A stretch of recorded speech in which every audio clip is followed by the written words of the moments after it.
Welcome back to another exciting video on my channel. Today, we're diving deep into the world of pre-workout supplements. You might have heard about them or seen them stacked on the shelves of your local gym.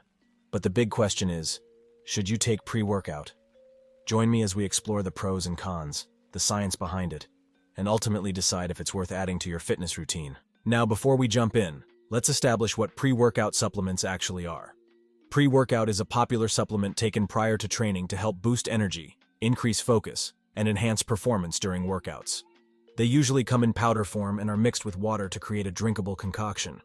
They contain a mix of ingredients like caffeine, creatine, amino acids, and other compounds that claim to supercharge your workouts. While pre-workout supplements can offer some benefits, it's important to be aware of potential drawbacks.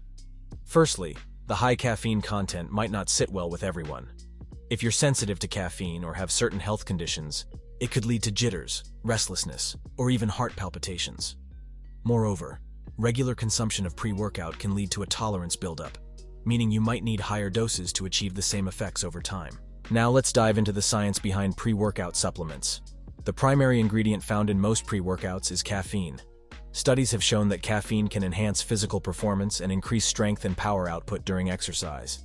Additionally, other compounds like creatine and beta-alanine found in pre-workout supplements have also been linked to improved performance, muscle growth, and recovery. After weighing all the information, it ultimately comes down to personal preference and individual circumstances.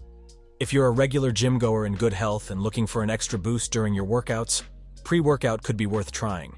However, it's vital to understand your body's reaction to specific ingredients, adjust dosage accordingly, and not rely solely on pre-workout for long-term fitness progress.